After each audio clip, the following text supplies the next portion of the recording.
Hey everyone, Mark and Steve here. Before we get started today, we want to let you know about Dare to Connect, our new online interactive video platform. For less than the cost of a therapy session, you and your spouse get live access to both of us 3 times a week. Each 30-minute live group support session provides interactive mentoring and healing for addicts, spouses, and couples. If you're loving our podcast and our unique style of bringing you recovery, you're going to love Dare to Connect. To learn more, go to daretoconnectnow.com. We're looking forward to seeing and working with you.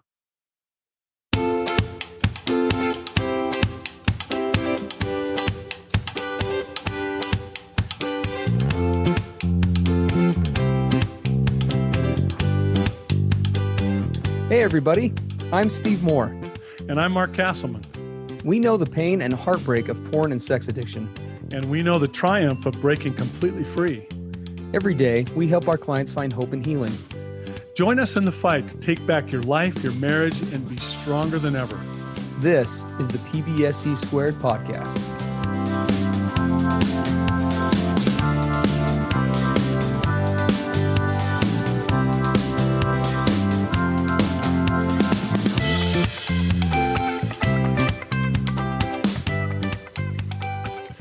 Hey, Mark and Steve with you here on the PBSE podcast. Hello. We have a pretty pointed topic we want to talk about today, a tough topic. Yeah. And as we kind of move into this topic, please understand, having brought addiction into our own marriages and put our wives through decades of hell, we can absolutely relate to this. And so we have a very soft place in our hearts and a lot of tender feelings about this topic. So please know that we're coming from that place as we talk about it. We had a PBSE listener who recently wrote into us, and here's what she said. She said, since learning that my husband of 44 years has been addicted to porn our entire marriage, a floodgate of emotions continue to wash over me. We're both committed to this union, and he is working very hard in recovery. My question involves, how do I trust and ignite my own healthy sexual expressions after years of dysfunction and taking care of a needy husband? Yep. Yeah, that's a really pointed comment and question, right? So 44 years of marriage, she finds out he's been using porn and had his addiction the whole time, kept it hidden from her. And now she, of course, has these crazy, overwhelming emotions hitting her all the time. But he is in recovery. He's apparently working it hard, and they are committed to their marriage relationship. But she, if I'm hearing her right, she wants to start to trust again, to let herself go, so to speak, to give herself over to a healthy sexual relationship. But how does she dare to do that? How does she even bring herself to do that with all these years of dysfunction and taking care of a needy husband? I'm assuming what she means by a needy husband is spent all those decades, trying to meet his sexual neediness in their relationship. And now she wants it to be healthy. She wants to be vulnerable and authentic and transparent and bring that to the sexual relationship after all that water under the bridge. How in the world do you even try to navigate such a thing? And that's the topic of our podcast today. So easy So with stuff. that, take it away, Steve. That's right. Well, we've actually got some good stuff to cover, and as you know, these podcast episodes go quick. But first thing we just want to do is we do on probably almost every podcast we do, is just acknowledge that this is a crappy place to find oneself in. Yep. Right? It just is. There's just no way around it. I was going to say most. I don't think any of us sign up for a marriage or a committed relationship and say, gosh, I can't wait till, I can make these hard decisions about having to learn to love again or open myself up sexually again after betrayal. Or, those are all just terribly horrible things that you spouses are facing, and the addict as well. Even though it's a situation of their making, it's still difficult. And there are a lot of elements to that, and I guess we have to kind of start with recognizing that what was before, in some respects, can't nor should it be again. Right now, Yep. before anyone gets like doomy and gloomy about that, that by no means that the relationship is over or that it can't thrive. We would actually make the opposite argument. Your relationship, though we wouldn't recommend taking this route to get there, relationships that navigate recovery successfully, I argue, would have a greater potential to have greater depth than those who hadn't gone through it. Or other issues similar that, cause us to question things like trust or intimacy in a relationship. I think that there's a real depth that comes from going through this process, and have found that while I definitely loved my wife before betrayal, and my wife, we have talked about this often, she loved me before this whole mess happened. Right now that we're 7 years into my sobriety and almost 10 years into recovery, and I know Mark feels this way too, and as does his wife, we've both discovered, of the four of us, I guess you could say, that there is actually there's a better way out there, right? Not only have we been able to quote unquote recover, but we've also been able to evolve. The term recovery is almost kind of misleading, right, in this topic, because we are recovering a lot and gaining back a lot of old ground, but we're also gaining some new, maybe better ground. And so a lot of what we talk about today is going to be kind of trying to work. Now, for a lot of you listening, I know that's going to be hard to understand, because I know that it's natural, and we were this way too, that, this marriage is broken, and so I need to fix it, and fixing it will make it back to what it was. But the thing is once you've gone down this trauma road, as we've talked about before, you can't untraumatize. We have to heal from the trauma. We have to move through the trauma. We have to move through the hard in our relationships and get to a deeper new place if the relationship is to move forward. If the more we try to spend time expending energy to make it back what it once was in every way, shape, and form, I think the more we'll probably be disappointed. Yeah. That simply isn't a thing. So. Well, and have, as we talk about this, please don't mistake, those of you who are listening. If I could, if I could do it different, would I? Yes. Of course. I would never drag my wife through this hell if there was another way to do it. Absolutely. So we don't justify or rationalize that at all.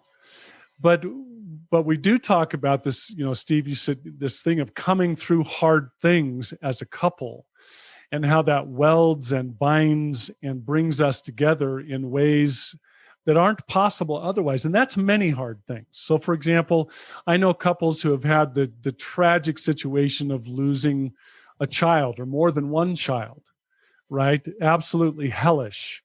Yeah. And they navigated through that, and it brought them together in ways that are quite astounding. I know couples who have been through horrific health issues together.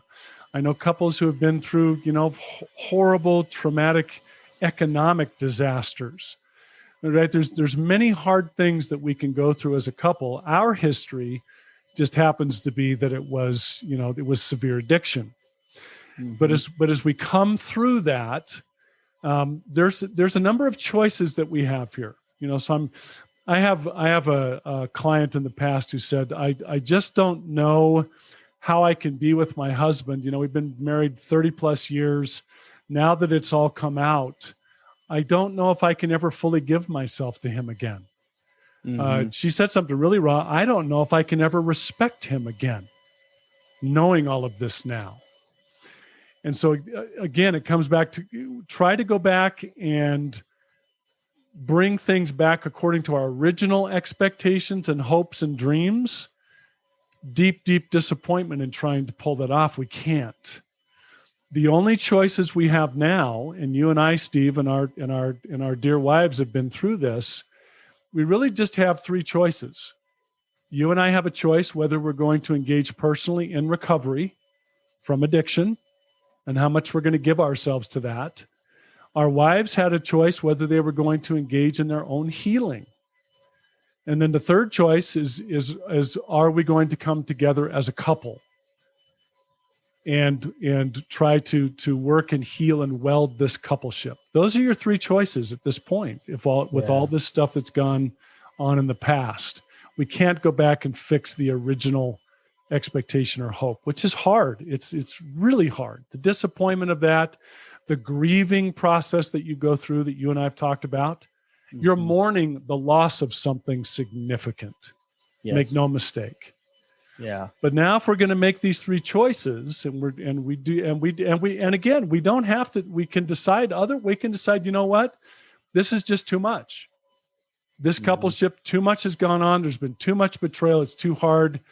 I'm not making a choice to try to continue in this relationship. That is a choice that is open to all of us. Yeah. But if you decide to go forward, if you decide to try to move through it, one of the things that you mentioned, Steve, as we started today, that I thought was a beautiful analogy that we both love, is this Japanese art of kintsugi, right? It's where the Japanese take these shattered bowls and they take those shards, those pieces, and they weld them back together, using gold. I think it's primarily gold that they use to weld those seams back together. And it creates these beautiful patterns in these shattered bowls as they bring them back together. And what was just a common, ordinary bowl is now turned into a piece of art that's worth, 10,000 times its original value. And it's just remarkable, this art of kintsugi, right? This art of this turning brokenness into these works of art. And that's really what we're talking about with these relationships of ours. Shattered and broken, but through choosing to engage in recovery and healing and the mending of our coupleship, we have this welding process that brings a strength and a beauty that goes far beyond the original perceptions and expectations and even hopes that we had. Yeah. And I know for you, if you and we look at our marriage today, my wife and I say, we can be in a crowded room and we sort of look at each other and you have that look, that recognizable look as you look at each other and say, wow, what we have been through. Oh my gosh. Right. Yeah. But you cannot break us apart today.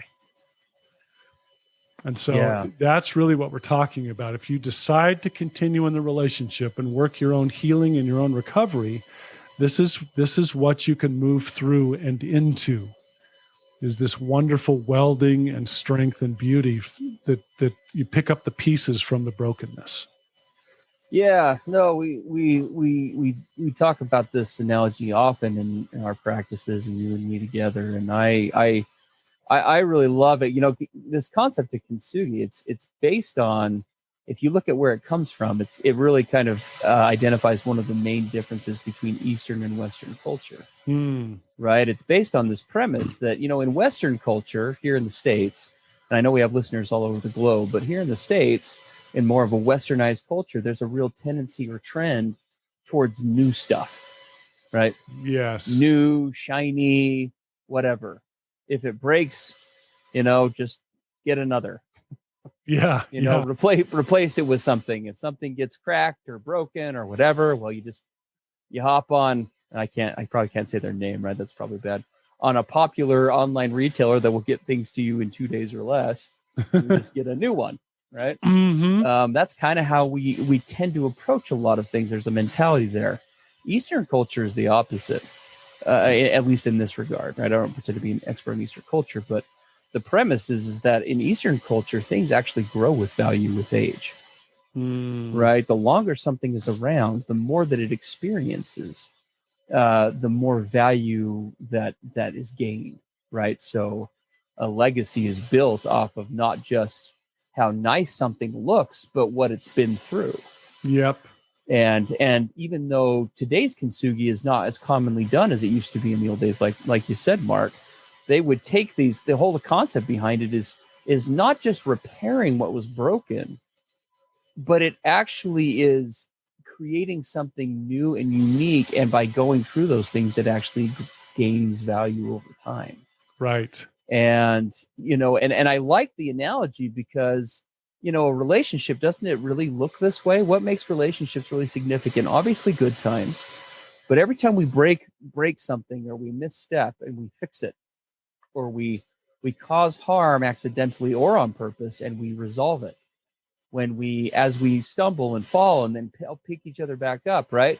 As these different cracks go through that piece of pottery, eventually, what are you going to have if you pursue that? You'll end up with a gold bowl, in theory, Mm-hmm. right? So it's this idea that there's actually this improvement and something to be gained through the hard. Now, that's really tough to look at, whether you're from Western culture or when we're just looking at things emotional in general. And it's not to say, once again, that this in any way means trauma is a positive experience. But if we're talking about really being able to move on and give oneself over, right, addressing this concept, right, because a giving oneself over sexually, if it's done in a healthy way, also implies a giving oneself back over emotionally, right? Dropping that guard, not just physically and becoming physically intimate or exposed with a partner, but emotionally as well. And so what this kind of moves us towards is before, when we all got what comes to mind for me is that if we, when we all got in our relationships right off the bat, most of us, I would say, probably use the term we fell in love with each other. And I think there's kind of a misnomer to that, especially when you contrast what has to happen after betrayal. Because after betrayal, after trauma, after hard in a relationship, I think there's a lot less quote unquote falling and a lot more quote unquote choosing. Yeah. Choosing to love. Climbing. Yes. Right. Striving. Clawing for it. Fighting for Clawing for it. That's a good analogy. You kind of say if you see a couple that have been together for decades and you can tell that they've just got something really special, you can be pretty darn sure they didn't fall there. Yes. They climbed there. Mm-hmm. Yeah. No, absolutely. And so and so we have to kind of look at it through that lens, right? Love really is, from a clinical standpoint, I would argue, and from an emotional standpoint in our experience, is an experience where if we really do love someone, we choose them. You choose them. Yes. Obviously, every story is different, but I think generally speaking, it's probably a lot easier to quote unquote be in love when you're brand new married and this relationship is newly minted, right? And it's not been through tons of stuff and whatever. I mean, my wife and I oftentimes joke with each other because we really were naive when we got married. I remember thinking distinctly, like, these other people are morons. Like, all these other idiots have gotten married before us. Like, why do they have problems? Like, we're going to kill this thing. We're going to we've got this. Like, we're going to be the power couple that like educates these neophytes in how to navigate relationships. Why would you ever, we'd known each other for 2 years or 3 years before we got married. Like, I was like, we've got this. But then life happens, and trauma and all the stuff that comes with it. And when and that naivety drops away. Any couple, I wouldn't say any, it's much easier to do that at the beginning. But when you've been through hard and you've experienced some life and you've been beat up, there is less of that, just kind of, we just found ourselves in this place of this happening organically. And we have to move to this place of, what am I going to really choose here? Right? Mm-hmm. When the chips are down, when things are hard, what am I going to fight for? And this concept applies to addicts just as much as it does to spouses. Addicts, for you guys listening, how many times, if you look back, have you found yourself, or maybe even find yourself now, waiting for recovery to like jump you in an alley, hold you down, and make you recover? I've done that. We're all kind of like waiting for it to happen to us, as opposed to making this choice and saying that I am going to fight for this. It's not my default speed anymore. Right? To connect is not my default speed.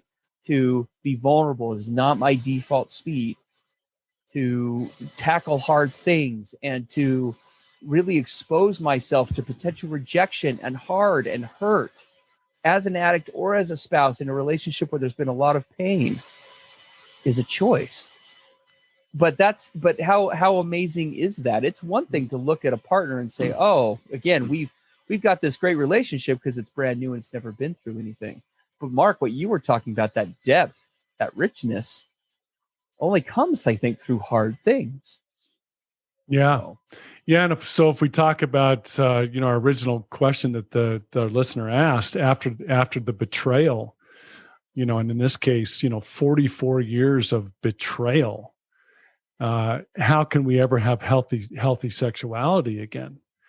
And really, I love your concept. It's about the choosing. And it isn't, and again, this healthy sex as a couple is not in a vacuum. yes. It isn't a standalone that you can put in a neat little box all by itself. It's about the ways that we're choosing on a daily basis to authentically engage with each other in many different small ways. Yes. It's that overall engagement and choosing to do so that allows us to travel this parallel path of entering back into healthy sexuality. It all goes together.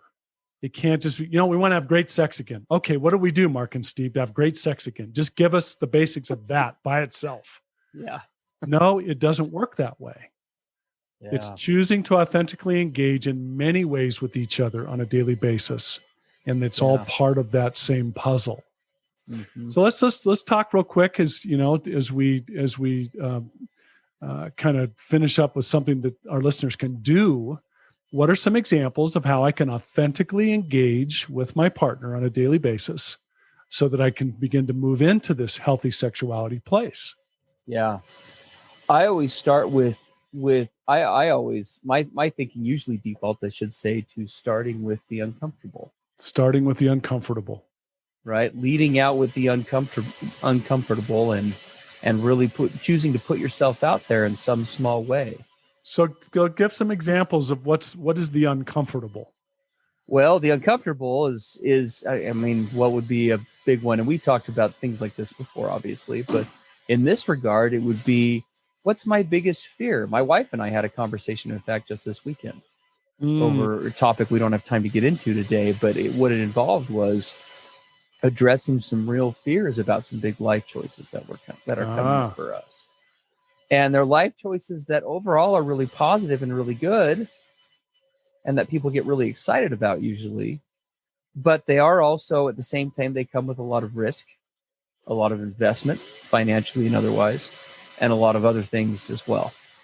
And even though on the surface, I don't think anybody would want to question question those good things that come up in life, right? That we all are wanting and choosing to achieve. This is hard to talk about without bringing up the subject, but while I think we all are wanting to do that, sometimes it's harder to have the uncomfortable discussion about, like, okay, well, where are the potential pitfalls? Where are the potential issues? And so that for me is where I think real intimacy happens, because anybody can connect over just the positive, right? It's getting into the tough stuff. So, like, for example, fears. What's my biggest fear in this situation going forward? And me as an addict in recovery, I spent a lifetime covering over those fears, not expressing, not being open, not being vulnerable. And so for me to actually start to voice what I'm afraid of, to admit that I'm afraid, and to begin to talk about it openly, right? That's a big part of beginning to connect and have intimacy that can then lead into healthy sexuality.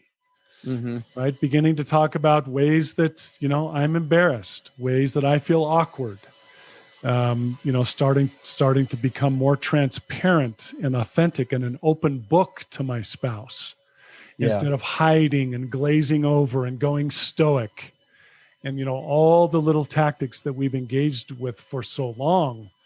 And then where do we go get our open space, our authentic space? Through our sexual outlets.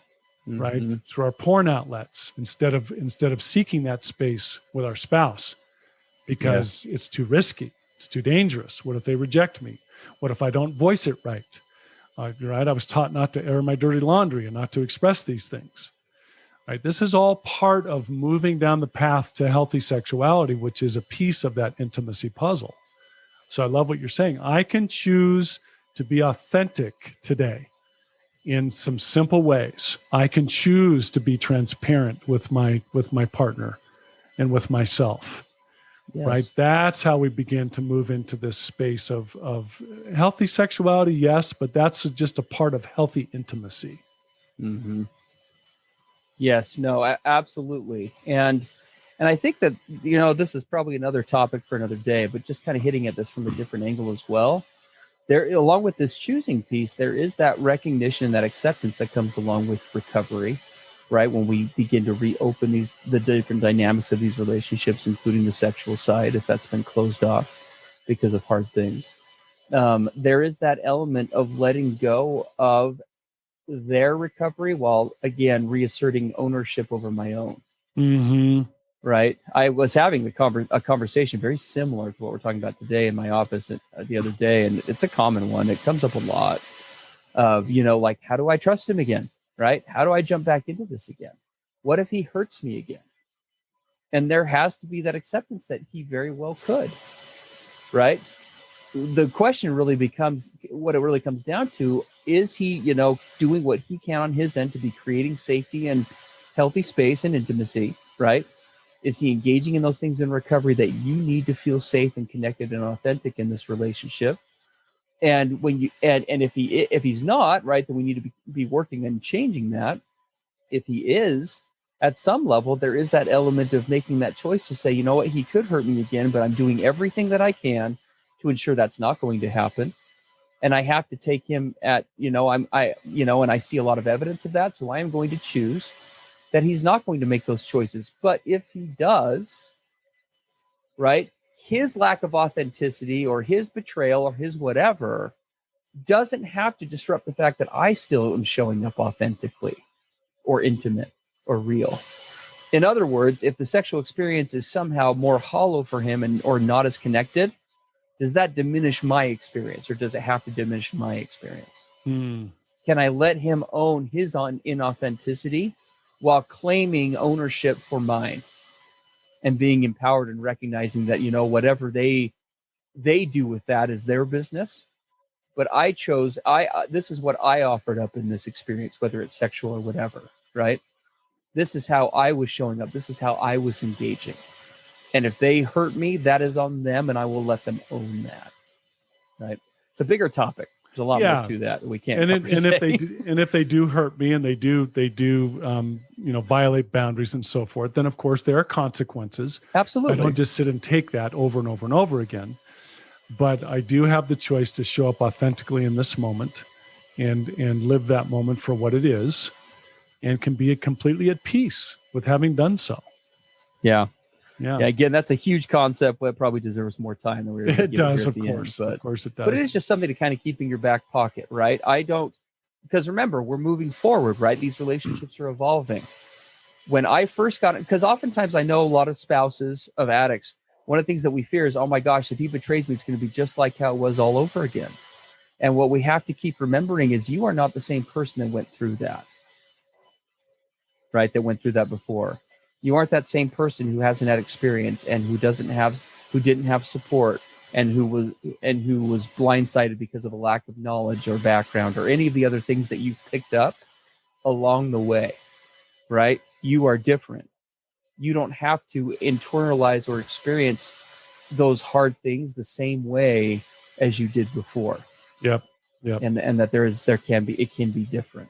So, and if you want more details on how to do these things that we're referring to, be sure to join us over at Dare to Connect Now. Yes. Right. That's our online program where Steve and I work with addicts, spouses, and couples 3 times a week.